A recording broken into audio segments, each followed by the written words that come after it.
পশ্চিমবঙ্গের রবীন্দ্র মুক্ত বিদ্যালয় সংসদে চলতি শিক্ষাবর্ষের আমার প্রিয় মাধ্যমিক পরীক্ষার্থীবৃন্দ, তোমাদের সবার জীবনে সাফল্য এবং উন্নতি কামনা করে আমি মোহাম্মদ সামাউন রেজা আজ আগামী 2024 জুন সেশনের মাধ্যমিক ফাইনাল পরীক্ষার লক্ষ্যে ইংরেজি বিষয়ের উপরে একটি পূর্ণাঙ্গ ভিডিও তথা সাজেশন উপস্থাপন করতে চলেছি। আমি আশা করব এই সাজেশনটি তোমরা যদি সম্পূর্ণরূপে প্রস্তুতি নাও তাহলে তোমরা ফাইনাল পরীক্ষায় বাজিমাত করবে এবং 90+ নম্বর তোমরা পাবেই, এটা আমার বিশ্বাস। তাহলে চলো দেখে নাও যে প্রশ্নগুলো এবার অত্যন্ত গুরুত্বপূর্ণ সেই প্রশ্নগুলি তোমাদের সামনে উপস্থাপন করছি। প্রিয় পরীক্ষার্থী, এবারে তোমাদের সামনে উপস্থাপন করছি section c writing, question number 7, write a letter.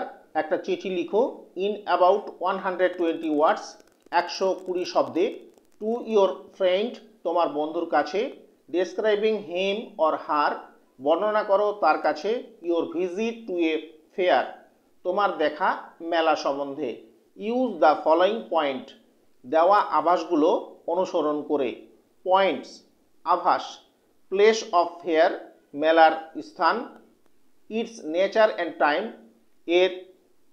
এটা যখন অনুষ্ঠিত হয় তখন তার প্রকৃতি এবং সময়, ইটস ইম্পর্টেন্ট, এটার গুরুত্ব, হু অ্যাকম্প্যানিড উইথ, তোমার সঙ্গে কারা ছিল, অর্থাৎ তোমাদের সঙ্গীদের সম্বন্ধে কিছু বলা, হাউ ইউ এনজয়েড ইট, তুমি এটাকে কিভাবে উপভোগ করেছ।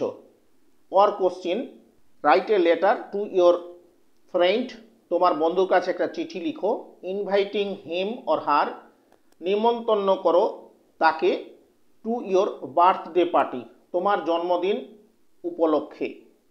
দুটো চিঠির মধ্যে আমি তোমাদের কাছে প্রথম যে প্রশ্নটা ছিল সেটার সম্বন্ধে তোমাদের সামনে আনসারটি উপস্থাপন করছি, দেখে নাও। আনসার, ডিয়ার তন্ময়, আমি ধরে নিলাম তোমার বন্ধুর নাম তন্ময়, যার জন্য আমি তন্ময় শব্দটি লিখেছি বা নামটি লিখেছি। তোমরা তন্ময় লিখতেও পারো অথবা যে কোনো নাম এখানে ব্যবহার করতে পারো। এবার ডান দিকে দেখো, বালুরঘাট, দক্ষিণ দিনাজপুর, ডেট 20-3-2021, এটা আমি একটা ডেট দিলাম। পরীক্ষার সময় তোমরা যখন এর উত্তর লিখবে তোমরা তোমাদের নিজের ঠিকানা তোমরা লিখতে পারো, বালুরঘাটের জায়গায় নিজের জেলার নাম দিতে পারো, ঠিক আছে, এবং ডেটটা আপডেট ডেট দিতে হবে, যেদিনে পরীক্ষা হবে সেদিনের ডেটটা তোমাকে লিখতে হবে। এবার দেখো আমি যেভাবে শুরু করেছি, you will be glad to know that on the occasion of Eid, এইভাবে শুরু হবে। দেখো এখানে 3টা লাইন আছে, তারপরে অন্য একটা প্যারা আছে, লাস্ট প্যারাতে আমি লিখলাম যেটা, hope this letter has been you enjoy, we are keeping quite well here. এটা লিখার পরে দেখো ইয়োর্স ইভার অমিয় দেবনাথ আমি লিখেছি, এখানে তোমাদের নিজের নাম লিখতে হবে। এবং এই পাশে দেখো বাম দিকে অ্যাড্রেস লেখা হয়েছে, এখানে যেহেতু আমি বন্ধুর নাম দিয়েছিলাম তন্ময়, এখানে তন্ময়ের পুরো নাম লিখতে হচ্ছে অ্যাড্রেসে, তন্ময় দত্ত, 13/120 আশ্রমপাড়া, শিলিগুড়ি, দার্জিলিং। পিন নাম্বার দিয়েছি 734003, ঠিক আছে। তাহলে চিঠিটা তোমরা এইভাবে উপস্থাপন করবে এবং তোমরা পড়ে নেবে।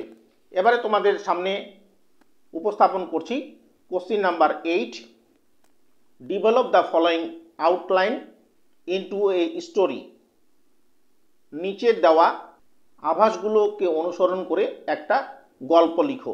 Point, A farmers Son quarrel among themselves, father worried asked them to bring some sticks, sons can break them one by one but cannot break the sticks when they are bundled together, father explained them reason। এই গল্পটা তোমরা তোমাদের পাঠ্য বইয়ে বা তোমাদের help বইয়ে তোমরা পেয়ে যাবে, সেইখান থেকে তোমরা এখানে রেডি করে নেবে।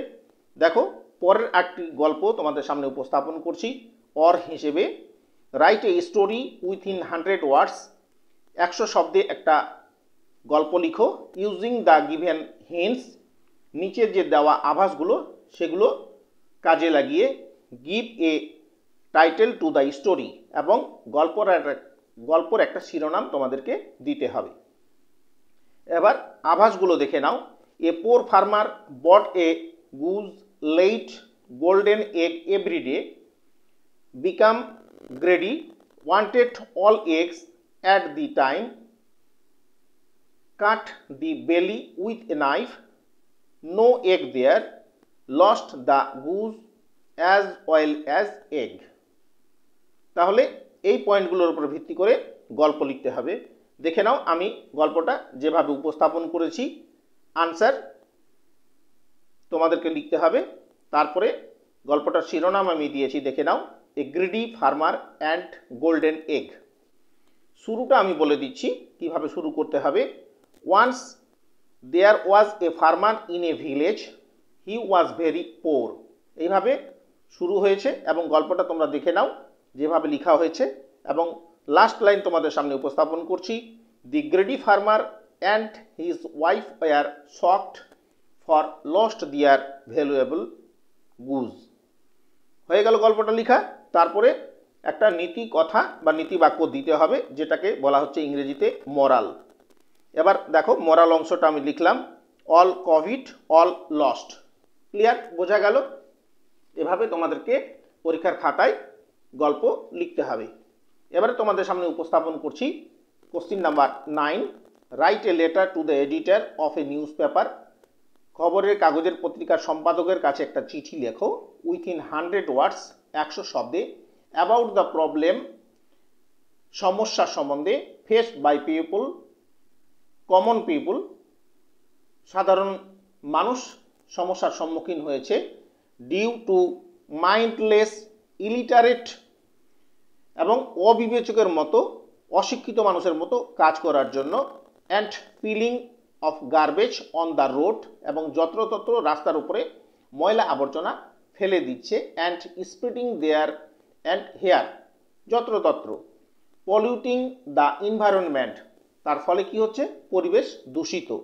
You may use the following point, তুমি অবশ্যই যখন লিখবে তখন এই আভাসগুলোকে ব্যবহার করবে। Point, indiscriminate spitting on the road. পরের point, heaping the garbage on the corner of the road, environment pollution occurs, people fall ill, remedy is the need of the hours। এই ছিল প্রথম প্রশ্ন, এবং ওর সঙ্গে দেখো অর কোশ্চিন আছে অথবা কোশ্চিন আছে, সেটি এবার তোমাদের সামনে উপস্থাপন করছি। Right a letter to the editor of A news paper. ইংরেজি পত্রিকার সম্পাদকের কাছে একটা চিঠি লিখো, উইথিন 100 ওয়ার্ডস, 100 শব্দে, about the shortage of water supply in the locality. তুমি যে লোকালিটিতে বসবাস করো সেই লোকালিটিতে যে জল সরবরাহ স্বাভাবিক থাকার কথা সেটা নেই। অ্যাফেক্টিং পাবলিক লাইফস, ওখানে যে জনগণ আছে তারা প্রচণ্ড অসুবিধায় পড়েছে। You may use the following point, তুমি অবশ্যই দেওয়া আভাসগুলো ব্যবহার করে লিখবে। Points, water is drying up in the tubewells, regular water supply to houses and the taps of this locality is falling off, repeated requests to the corporation went unheeded, patient, aged person and the children are the worst sufferers, immediate action in being drawn to this nagging problem। দুটো question নিয়ে আলোচনা করলাম। এবার আমি তোমাদের সামনে প্রথম যে কোশ্চেনটা ছিল সেটা তোমাদের সামনে আমি উত্তর হিসাবে উপস্থাপন করছি। দেখে now answer, to the editor, the Telegraph, Kolkata 700001। এইভাবে তোমাদেরকে লিখতে হবে। তারপরে যাই কিছু চিঠি লেখা হোক না কেন অফিসিয়ালের ক্ষেত্রে তোমাকে সাবজেক্ট লিখতে হবে। তাহলে এখানে আমি প্রথম প্রশ্নের যে সাবজেক্টটা ছিল সেই সাবজেক্টটা আমি এখানে উল্লেখ করছি, mindless littering and the filling garbage on the road. Subject হিসাবে আমি লিখে দিলাম তারপরে শুরু করব শের দিয়ে। শের লেখা হলো, দেখে নাও। এবং প্রথম প্যারাতে যেটা লিখতে হবে সেটা তোমাদের সামনে বলছি।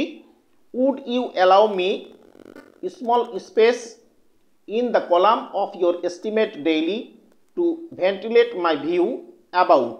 এ পর্যন্ত বললাম। এবার বাকি অংশটা তোমরা দেখে নাও। এইভাবে তোমরা শুরু করবে এবং দ্বিতীয় প্যারাতে তোমার পুরো সমস্যাটা বলবে এবং লাস্ট প্যারাতে তোমরা বলবে, so I requested the administrator through your estimate daily to clearing the garbage and spray bleaching powder in no time for our safety environment। Full stop. Clear হয়ে গেল, লেখা হয়ে গেল টোটালটাই। এবার লিখতে হবে yours faithfully। লেখার পরে নিজের নাম লিখতে হবে। এখানে আমি লিখে দিয়েছি অমিয় দেবনাথ। ক্লিয়ার, বোঝা গেল। এবার বাম দিকে নিচের দিকে দেখো স্ট্যাম্প আছে এবং বাউন্ডারির মধ্যে আমি লিখেছি মঙ্গলপুর বিটিপি বালুরঘাট দক্ষিণ দিনাজপুর, ডেট 10/2/2021। এই ডেটটা তোমাদের ভালোভাবে খেয়াল রাখতে হবে এবং তোমরা এই ঠিকানাটাও লিখতে পারো বা নিজের ঠিকানাও তোমরা লিখতে পারো, কিন্তু ডেটটা যেদিন তোমরা পরীক্ষা দিচ্ছ সেই ডেটটা কিন্তু তোমাদেরকে লিখতে হবে। বোঝা গেল? চলো পরের যে অথবা কোশ্চিনটা ছিল সেই প্রশ্নের উত্তর তোমাদের সামনে উপস্থাপন করছি। তাহলে দেখে নাও। Or answer to the editor, the Statesman, Kolkata 700001 লেখা হয়ে গেল সম্পাদকের উদ্দেশ্যে। এবার লিখব সাবজেক্ট। সাবজেক্ট কি ছিল? অথবা কোশ্চিনে শর্টেজ অফ ওয়াটার সাপ্লাই, এটা সুন্দর করে হেডলাইন হিসাবে লেখা হলো। এবার শেয়ার দিয়ে লেখা শুরু হলো। দেখে নাও কিভাবে শুরু করেছি। On behalf of the inhabitant of Murshidabad town. এখানে মুর্শিদাবাদ টাউন কথাটা আমি লিখলাম। এবার তোমাদের নিজের এলাকার ঠিকানা তোমরা লিখতে পারো, কেউ মালদা টাউনে লিখতে পারো, ঠিক আছে, কেউ বালুর টাউনও লিখতে পারো, সেটা তোমার ব্যাপার, বা এটাও রেখে দিতে পারো। তারপরে দেখে নাও I would like to draw your attention to the fact that। এইখান থেকে লেখার পরে এবার তোমরা বাকিটা তোমরা লিখবে, আমি আর আলোচনা করছি না। পরের লাস্ট লাইনে আমি যেটা লিখেছি সেটা তোমাদের সামনে উপস্থাপন করছি। So I therefore pray the corporation immediate attention is being drawn to this nagging problem. Clear হলো? ফুল স্টপ দেওয়ার পর দেখে নাও লিখেছি আমি ইয়োর্স ফেইথফুলি, তোমরাও লিখবে। এখানে আমি নাম লিখেছি একজনের, অর্ণব সরকার, এখানে তোমরা নিজের নাম লিখবে। ক্লিয়ার? এবার দেখো স্টেমের এখানে আমি লিখেছি গোলাপগঞ্জ মিউনিসিপ্যাল এরিয়া মুর্শিদাবাদ। তোমরা যদি মুর্শিদাবাদের মানুষ হও বা স্টুডেন্ট হও তাহলে তোমরা মুর্শিদাবাদ ঠিকানা লিখবে, আর না হলে তোমরা নিজের ঠিকানা লিখবে এবং ডেটের জায়গায় তোমরা আপডেট ডেট দিবে। আমি এখানে যে ডেটটা দিয়েছি সেটা হচ্ছে 17/2/2021। এই ডেটটা আপডেট ডেট তোমাদেরকে দিতে হবে।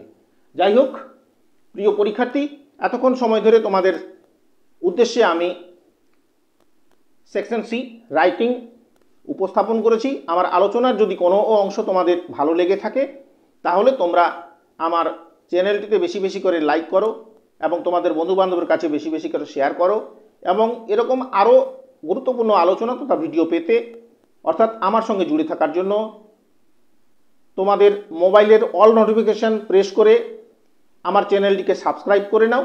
এবং তোমরা যারা অলরেডি আমার চ্যানেলটিকে সাবস্ক্রাইব করেছো তোমাদেরকে আন্তরিক প্রাণঢালা অভিনন্দন জানিয়ে আজকের মতো আমার আলোচনা এখানেই সমাপ্ত করছি। এবং সেই সঙ্গে জানিয়ে রাখি, আমার আগের যে ভিডিও আমি উপস্থাপন করেছিলাম সেখানে দেওয়া ছিল ইংরেজি সাজেশনের পার্ট 1, তোমরা সেই অংশটা অবশ্যই দেখে নেবে এবং পরবর্তীতে আমি আবার লিঙ্ক দিয়ে দিব, পরবর্তী ভিডিওটার লিঙ্ক তোমরা পেয়ে যাবে। এবং তোমাদের যদি আমার সঙ্গে কথা বলার প্রয়োজন মনে করো বা তোমরা যদি অন্যান্য বিষয়ের সাজেশন বা নোটস নিতে চাও তাহলে আমার দেওয়া নাম্বারে তোমরা যোগাযোগ করতে পারো। আবারও তোমাদের সবার জীবনে সাফল্য এবং উন্নতি কামনা করে আমার আলোচনা এখানেই সমাপ্ত করছি। সবাইকে ধন্যবাদ।